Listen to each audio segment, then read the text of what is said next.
My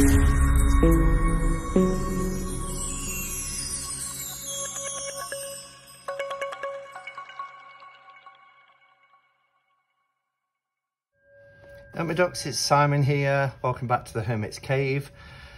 Ooh, it's still a very close day, but I'm still enjoying my time off work this week and having chance to make videos and things like that. So, as you'll have seen from the title of the video, today we're going to take a look at a deck called Pvrgatorivm. Now, this was created by a member of our very own tarot community, Jens Friborg, known on social media as Mr. Friborg. You might see that name popping up in YouTube chats and things like that. Now, this was a Kickstarter campaign through May, June time, I believe, end of May through June. Sadly, it didn't reach its funding goal, and it was an all or nothing kind of project. That said, I was talking to my friend Conrad Stain, who does the CS Tarot, and he was saying, you know, that there is other options to get a deck out there, and as we know, with the CS Tarot, Conrad uses make playing cards. So I spoke to Jens and put him in touch with Conrad. And I think they're having a conversation now about either, I think Jens is considering either a relaunch on Kickstarter or making it available through Make Playing Cards. And that's why I've decided to show it, because, you know, to get some of that interest in it. It's a fantastic system. It's an oracle deck with a system, of which I'll explain. Sorry about the sirens again. But he's just so kind and generous. He sent me a message saying that he wanted to send me a prototype copy of his deck, and he'd wanted to do it for a few months but didn't, because he thought that if he did that, I would think that he wanted something from it, you know, as in he's sending it me to promote. So he's waited till it hasn't even funded and then sent me the copy, which is really, really kind, and just shows the sort of person he is, that, you know, I would have happily have shown it during the Kickstarter campaign anyway, and, you know, let you guys see it if you weren't aware of it. Okay. So I haven't had a look at this yet. I've just taken off the sellotape. I've just noticed here as well on the side, 22nd of July this was posted. So it's taken quite a while, almost 4 weeks to get here. Okay, so there's some letters. Wow, look at that handwriting. Well, let's take everything out. Oh, there's two. Okay. So let's pop them there for a second. Look at this handwriting. That has got to be one of the most beautiful handwriting I've seen. The calligraphy is just wonderful. So it says, "Dear Simon, thank you very much for everything you do for the community. I hope you enjoy this not perfect prototype of Pvrgatorivm. Love, Jens Friborg." Oh, that's really kind, thank you. And who cares if it's not perfect? If you're watching this, Jens, then, you know, I've said many times, I actually like little imperfections and things. This is one of my things. Oh, so this is the grid. I'm just going to try and make sure that all fits in. So this is the system that the deck follows. I'm intrigued as to, let's have a look what this is, because this is the deck. This feels a little bit smaller. Oh, it's a kind of a smaller version of the deck. Oh, and it's kind of sharp edged. It reminds me of an old kind of Marseille deck. So, and the artwork in this deck is phenomenal, really is. So this is a little bit, this version is a little bit larger, as you can see, but both wonderful. So he sent me 2 copies. That's really, really sweet. Okay, so the system that it follows is based on, and now there's nothing up on Kickstarter anymore, obviously. I can't find anything online, so I'm going on memory here from the last couple of months, and my memory isn't brilliant.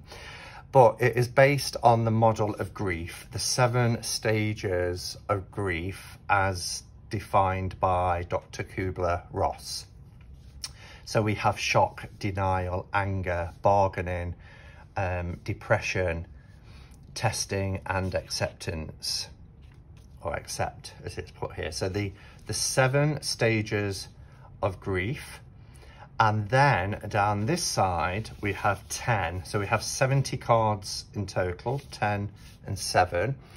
And this is based on the Montague Tarot, which, if you've got that deck or you're familiar with that deck, was a 50 card deck, which has 5 sets of 10. And the first part, because you'll see there is a word, a keyword, and a symbol.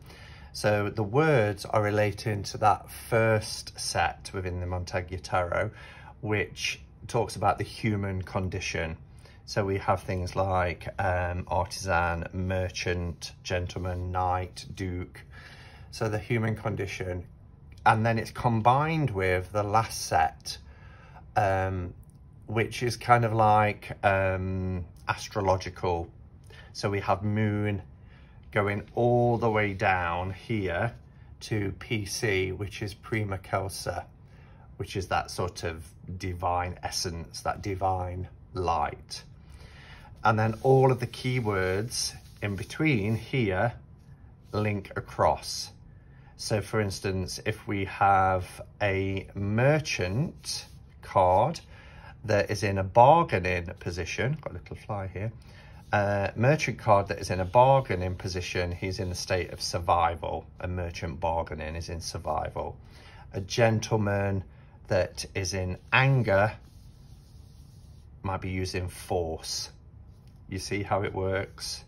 A duke that is accepting is somebody who is giving charity. He's using his status, accepting his status, and helping others, so charity. So that's kind of how that's the system, okay? And then you've got each of these cards, which are represented here. And the card stock is wonderful, absolutely wonderful. These are the backs. So we have this cross, which is interesting. And from memory, I think Jens is Christian. I think I remember seeing that somewhere or hearing him speak about that somewhere. So we have our first card here, which is the death card, and you'll see we have the symbol, okay, which is here, and the number, because the 7 stages are numbered in Roman numerals 1 through 7. So death is here, which is the moon, and also in the position of shock, as you would be in this situation. Let's just randomly pull a couple more. So we have egoism here. So we find the symbol for egoism, and then that is in the shock position too, egoism. Here we have privilege, okay, which is the king position, and it's the second, which is denial. So the king in denial is focusing on its privilege rather than somebody who is using charity, etc. So you see how the system works. It is wonderful. And the illustrations in this deck, I mean, look at that. Oh, wow, look at that. Here we've got like a Baphomet type of figure, is holding on to his member. He's got the what I always call the Star Trek, but what we see with the devil card in the tarot, hooven foot. So here it's in the Pope position, which is also, as I say, the prima causa, and in 1 So we look up 1, we look up Prima Causa, and we have Unholiness, which is the card here. The art is amazing. So cool system. Let's take a close-up look then on each of the images now that we've seen how they work, and we'll just have some music and just have a really good look, because the detail in these cards, these 70 cards, are stunning. And I really hope this, you know, this is funded somehow or is uploaded to Make Playing Cards so that you can get copies of this. And just to say about the cardstock as well, it's matte, it's really decent cardstock, and it just feels so smooth. It's beautiful, really beautiful. Okay, let's begin.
Okay, I mean, the artwork, and I've got some favorites already as I was looking through.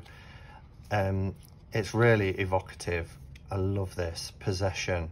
I think it is incredible, and the cards really do help to stir up, look at that, self-forgiveness, to stir up some kind of emotions within.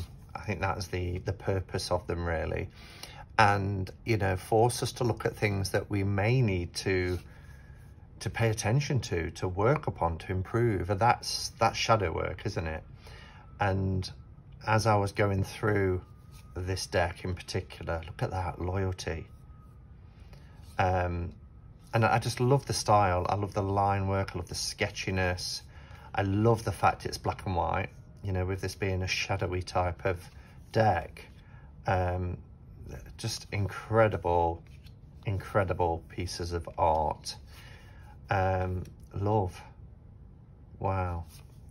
So yeah, I love it, and I'm so thankful to Jens. I love this as well, dig in, but look at this shadowy figure in the background, and you can really sit with these images. At first I remember thinking, oh, I wish there was a guidebook. Okay, we've got the grid and we can see where it fits in the system, but it would be nice to have some text to read. But actually, I think with this deck, working on a deeper level and stirring up some emotions within us and highlighting things from our shadow, then I think it is a deck actually that we can just sit with. We can draw some cards and we can sit with these images and, you know, think about our reactions to them and what that says about us or what it's telling us. And I'll try and remember to link the video below, but Jens on his channel has got a couple of videos out. I'd love to see more from him because he's a fascinating person. And if you do watch this, Jens, then please consider making more content, because I'd love it.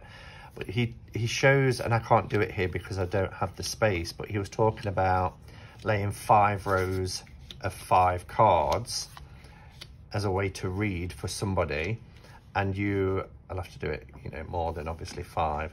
You then start to think about the question from the querent and then find a card that represents the querent. So if it's somebody who is asking, I don't know, about some form of self-forgiveness, they're struggling with that, you would find them here, and then you count 9 cards across to give you a meaning. So you use the card that represents the person as a bit of a significator card, and then you read 9 either side with this 25 by 5, making 25 card spread. So yeah, which is a cool way to do it. But there's many different ways in which, you know, you could still go through the deck and find a card that is really resonating with you, or the state of being that you're finding yourself in. So, you know, if you are, I don't know, let's see, we've got one here, hoarding. That's me. I hoard things. So yeah, I could have that as a significator card. I could shuffle and lay cards either side of it, above for light and below for shadow, past and future. You know, I could do it in any way to give me some insights. So there's many ways I think that you can use this as a development tool, really. So yeah. All right, so thank you for watching, and I'll keep you posted if I hear about this deck going back on Kickstarter, or whether it goes on to make playing cards. I'll be sure to let everybody know. Let me know your thoughts. Were you somebody who backed this deck when it was on Kickstarter and therefore hoping for a second opportunity? Or is this the first time you've seen it? Let us know your thoughts. But Jens, thank you again for sending me this. I really appreciate it. And I know that you've sent it not expecting anything in return other than it being a gift. And I graciously accept that. But I just want this deck to be out there. All right, guys, look after yourselves. Go in peace. namaste, and blessed be.